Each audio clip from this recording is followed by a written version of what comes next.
Hello, Generals, and welcome into this wonderful Friday edition of the 5-Star News. I'm Carter Smith. And I'm Jackson Bibb, and Carter, let's get right into the show with some school announcements. Here's 5-Star News reporters Ava Phillips and Rory Pepper with What's Up Heritage. Thanks for that nice introduction. I'm Rory and this is Ava, and we have a few big announcements for you today. So let's get right into it. Anyone interested in being a cheerleader next year, the tryouts are coming up soon. They will be March 19th to the 21st. Make sure you sign up through the link on the HHS website and read through the entire packet. Good luck. The Generals Market is coming up soon. It will be April 20th from 9 a.m. to 4 p.m. at Heritage Middle School. Come check out the variety of things being sold. Lastly, we would like to wish Hosa luck at the State Leadership Conference as they compete in Atlanta this weekend. Now let's get you over to Rory for the weather. Thanks, Ava. Yes, let's jump right into the 4-day weather forecast. This weekend will be very rainy. Friday, of course, starting out with rain with a high 53 and a low 46. Saturday, there will be morning showers with a high of 65 and a low 51. Sunday, there will continue to be morning showers with a high of 69 and a low of 55. And Monday, there will just be showers with a high of 70 and a low of 54. Grab your umbrella and have a great weekend. Now let's go on to Jackson and Carter for more news. Thanks, ladies. A lot going on for sure. Always is here at HHS, Carter. To the news now, and we're going to start everyone off today with a really cool story about things going on down in our public safety classes. That's right, Jackson. Officer Edwards' classes are outside this week, working on what they call vehicle assault training. That sounds pretty cool. What's that like? Let's find out. Here's 5-Star News reporters Jace Perez and Stephen Solomon with much more in this report. We're doing vehicle assault training. We're in the third level public safety class. These are the advanced kids. They've already had first and second level. And with all of these practical skills, we try to ramp it up every year. So what these guys are doing is they're simulating like a interdiction situation with maybe a narcotics offense or charge or something like that. And they're having to aggressively go up, get the suspect out of the vehicle, and make an arrest. And we try to teach them speed, surprise, and dominance. And so that's what you'll see out here today is these guys doing a good job of trying to come in pretty fast, pretty hard, and to take care of this potentially dangerous situation. So it's something that we like because it builds confidence in the kids, and it's a lot of fun to get out here and mess around. But the main thing is just it builds their confidence in their own ability and exposes them to some things that maybe they haven't gotten to do before. We get to get out there and get some hands-on experience, a little bit of hands-on training with police work that may not be so common to this area, but in case we would ever need it, we're able to do it. And it's useful because we really get to see and kind of be in the position of what police officers do sometimes on a daily basis. And it's nice because we really get to I would say we really get to go through what they go through in stressful situations, especially with the felony and assault traffic stops that we're doing right now. Obviously, going to a vehicle that you don't know who's in it, what's in it, what they have, what kind of weapons they have. You've really got to be prepared, and it kind of teaches you mentally how to do that, and kind of teaches you to get ready for stuff like that if you are thinking about going into law enforcement, TAC ops, whatever. It's nice because you kind of have that moment where you really feel like, if I was actually doing this, what would it be like? Wow, certainly a great learning experience with yet another career tech class here at school. Hey, Jackson, are you in need of a job in the near future? Well, I've got some stuff going on right now, but I'll definitely be looking in the summer. Good, because this next segment is with the school's work-based learning instructor, Vaughn Crane, and he's going to tell us about some great employment opportunities in and around our community. Sounds good. We call this segment HHS Jobs. Check it out. Yeah, so I've had some people reach out to me. Some of these are going to be seasonal opportunities, but we do have some jobs that have come across the computer lately. One is Lake Winnie. If you've never had a job, you're 15 years old, you're wondering where you can work, Lake Winnie is a good place to get started for some work experience. It's also a job that's not going to interfere with your school because you're going to start after school's out, and then you'll be done before school is back in. So Lake Winnie is one. You can apply online if you want to come down to the office. I've got the contact info for the lady that is the hiring person there, and you're welcome to do that. I'm here on Wednesdays and Fridays. The other one is Rock City. March the 16th, they're having an open hiring event at Rock City. So if you want a job there, March 16th, you need to go to Rock City. The thing about them is they also own several other tourist attractions in the area. So it's not just Rock City, it's also the Incline Railway, Creative Discovery Museum, the Grandview Hotel. I think they have a Starbucks. There's about 4, 5, 6 different places that Rock City owns. So if that's something you want to do seasonally, that'll be a good job for you. And then the other one is the City of Fort Oglethorpe. They're hiring for their recreation department umpires and officials to work the events and games this summer.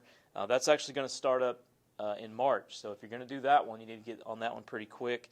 And I can give you the contact info of the rec director over there at Fort O. So all of these jobs are open and available, and these are, like I say, seasonal opportunities, but it's a good chance to get some money, make a little money over the summer, and get some experience also. Definitely some good opportunities to make some dough. Time for us to take a quick time out here on the show.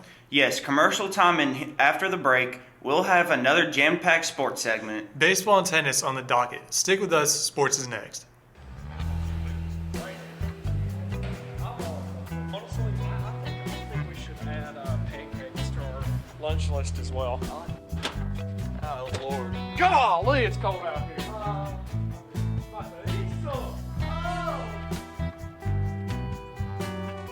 Oh, man. Nasty. Oh, my God. What is this? Nasty. Park. Johnny's littering. Actually, you're not allowed to litter. What you gonna do about it, nerd?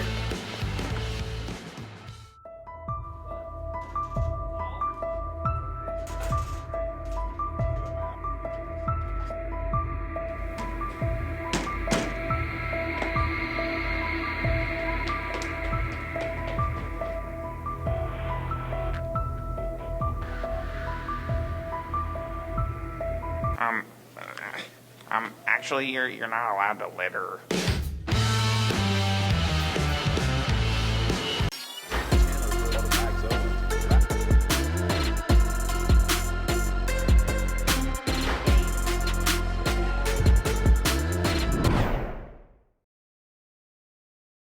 Welcome to sports, everyone. I'm B. Ford. And I'm Andrew Moore, and let's get into some heritage sports action on this Friday. Yep, and we'll start you off with baseball today, Andrew. Our Generals went into Tuesday's big rival game with Ringgold with a 1-1 record. And the Tigers came in a fresh start off their trip in the state championship game last year, so it's a big-time matchup for sure, B. Ford. How'd Game 1 of the season series turn out? Here's a quick recap of the game.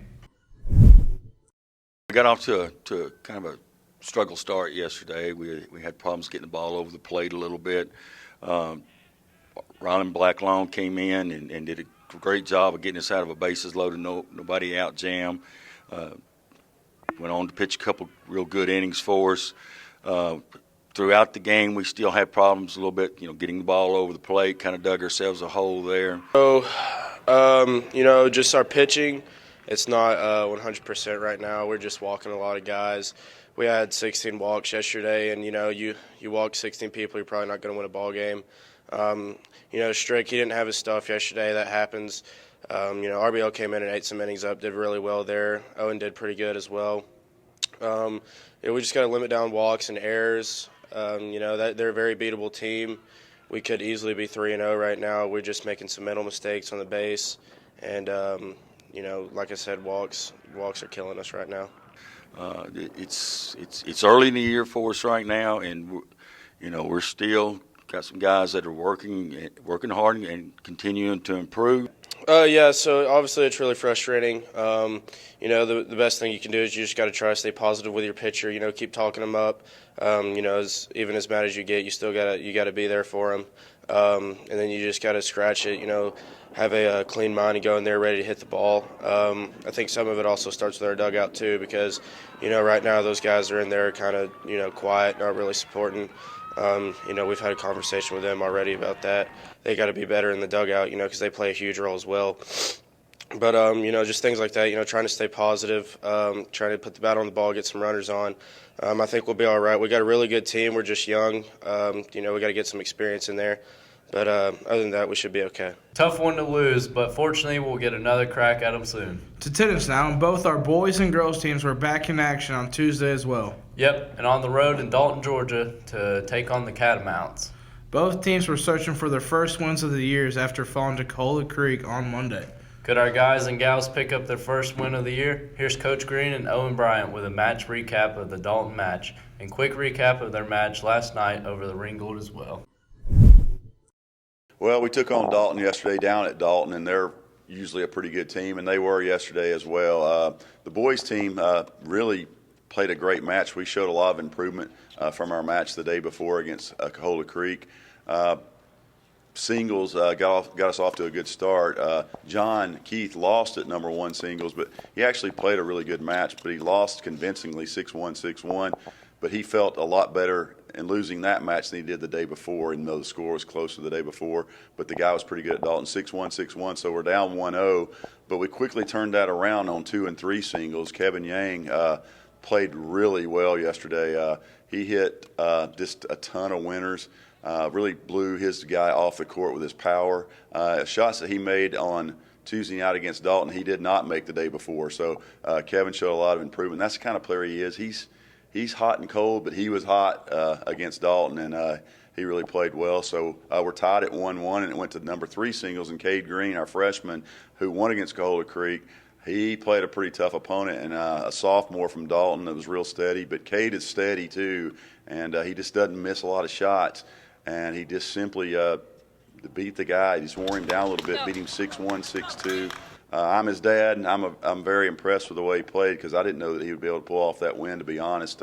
Match went, about 2 hours.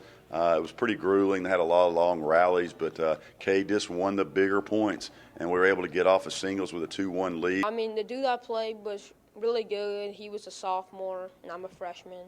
I mean, he kept on bringing me to the net, and he'd come up and try a volley. So I just run back and then lob over his head, and it worked about 95% of the time. So you're feeling pretty good. You need one more win to get the match win, and the doubles teams come out. And our number 1 doubles team built a 5-3 lead in the first set. Pepper and McKinley Pepper and Will Farmer were really playing awesome. I mean, they had it rolling, up 5-3 against Dalton's number 1 doubles. And we're up 2 matches to 1. We think we got a good chance, and then something just snapped, and Dalton turned it on. It was kind of intense, a lot of yelling going back and forth, but Dalton came back and won the first set 7-5 and won the second set 6-0. So we kind of let that one kind of get away from us and slip through our fingers. And then our number 2 doubles had lost right before that one, Cullen and Matt Keith. They dropped a straight sets, lost to number 2. So Dalton comes back and beats us in the doubles and wins the match 3-2. Heritage has John Keith and Ringgold Ian Bates. Woo! Coca-Cola! The boys beat Ringgold 4-1. We had wins from our 3 singles players, Kevin Yang, John Keith, and Cade Green. And then from our number 2 doubles, Cullen Cooper and Matt Keith. The difference in the match came down to our number 2 doubles and our number 3 singles. That's Cade Green at singles, and then Cullen Cooper and Matt Keith at number 2 doubles. It was back-to-back on both ends, and Cade had to really fight hard for his match. He was down and then came back and won in a 3rd set tiebreaker. He's our freshman on varsity, and he just really pulled through for us last night. And then Cullen Cooper and Matt Keith at number 2 doubles, they also won in a tiebreaker, a close tiebreaker, to win that 3rd set for us and clinch our win over Ringgold. Thanks for sports, you guys. And now let's get you into some entertainment on this Friday. 3 big segments today, and the first one is another Q&A with our one and only principal here at Heritage, Ronnie Bradford. Yep, we call this segment Ask Bradford, and it gives you, the student or teacher, a chance to ask our principal any question you want. And hear his response. Here's our very own Kieran Freed with episode 2. And hello, Bradford. And hello, all of you guys watching the news. Don't know exactly how many, but hello anyways. So, we got a couple questions for you. I'm ready. Let's hear them. Alright, so, Bobby.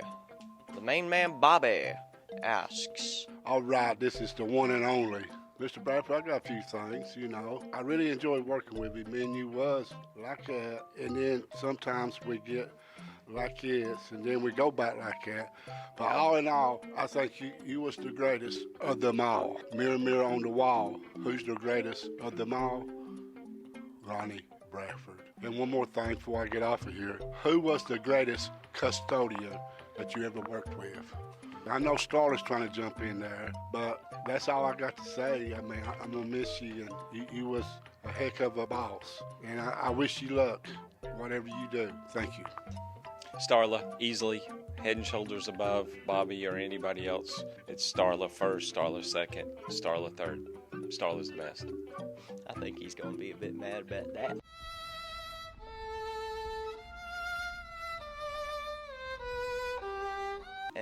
Coach Height asks, since most of the hours in your day are spent on campus or at the school, what do you do when you are not here? So my time that I have left over after Heritage Athletics, Heritage Band, Heritage Musicals, and then my family, my time that I have left over, I really like to spend outside, hiking, camping, just being outdoors. pretty neat. Closest I can get to that is just going on simple walks with my girlfriend. And Miss Thatcher asks, So, Mr. Bradford, I believe it's a rare known fact around Heritage High School. Maybe not everyone knows, but I know that your favorite band from the 80s is Journey. So my question would be, what is your favorite Journey song and why? I would say it's Any Way You Want It. Every time I hear that song, I think of the movie Caddyshack. Upbeat, makes me happy, any way you want it. I forgot the name. I'm sorry. What was your toughest year on the job and why? I would say the first year was the toughest. You had students who were coming to us from Lakeview or Ringgold, and had to merge together to become Heritage Generals. So that first year was a little bit of a challenge, trying to set expectation and get people who had been rivals to come together. And final question by, I forgot the name, I'm sorry, but I'm just being fully honest here. This question, it's more important than the meaning of life. You're an educated man, Mr. Bradford. We need to know, society needs to know this question, or your answer to this question. How do they fit toothpaste in the toothpaste tube? I mean, how does it not get all over the place, man? Like, how do they do it? How do they fit it? Well, I'm glad you asked. I've been waiting for someone to ask this most of my life. It's an incredibly technical process. Not many people know how that works. It's done behind closed doors, top secrecy, but they use bathroom plungers to get it in there. Wonderful. Anyways, any final messages to head us off? No, just looking forward to next month. I can't wait to see what they're asking, what they want to know. Looking forward to it too. Thank you. I really like that segment, Carter. Mr. Bradford seems to enjoy it too. Sure does. To theater now, and our theater department has really knocked one out of the park with this spring performance of Beauty and the Beast. All I've heard is good reviews, Carter, but we here at the show wanted to find out more of y'all's thoughts on the play. Here's 5-star entertainment reporters David Butler and Parker Scott with some more show reactions.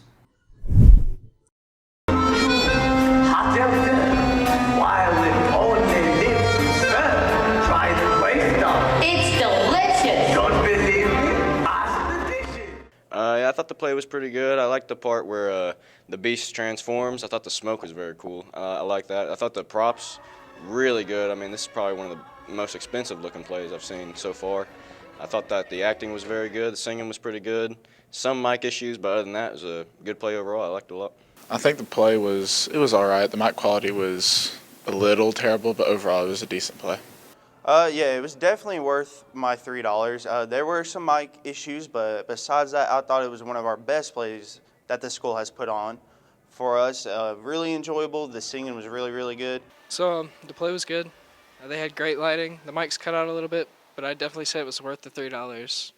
The costumes were really, really good, and the props definitely looked really well. They looked better than some of the other shows that the school has put on, so Definitely worth the $3 that I spent for it, and it was just an overall really, really good show. If you had to grade it 1 to 10, what would you score it? I would give it a 9.5 out of 10. Congrats to everyone involved in that performance. And finally, to news coming out of our chorus department. Miss Hamilton has some esteemed guests from Jacksonville State University visit our chorus students earlier this week. Why were they here? Let's find out.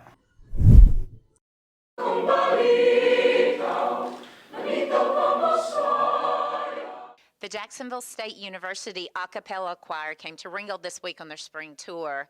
We were really fortunate that we got to spend some time with them this week. We learned that tuning is very, very important and how every voice benefits the choir as a whole. Okay, the JSU choir came to sing with our HHS choir last night at a concert at Ringgold First Baptist, and it was very inspirational. Last night we had a combined concert at Ringgold First Baptist Church. Our concert choir sang a piece, our chamber choir sang a piece. We got to hear the whole concert by JSU, and then at the end we concluded by singing a song together. It benefited us because we learned how to work together a lot more efficiently, which was fantastic. It was about 100 voices singing together, so it was a really nice concert. Today, this morning, JSU a cappella singers came to our classroom and sang for the choir and band students. One of the girls sang and did a dance to a spiritual piece, and it was really cool getting to see that. Today they came and spoke to our class, and they sang a few different songs, but it was overall a great experience, and we learned a lot about their choir. They sang some of the same songs, some were different, but also very importantly, their director, Dr. Jansen, got to speak to the students and answer questions about JSU and tell them a little bit about life there on campus. And it was a really great experience. And with that, we'll wrap up this Friday edition of the 5-Star News. We'll see you again next Tuesday, but until then, have a great weekend and stay classy heritage.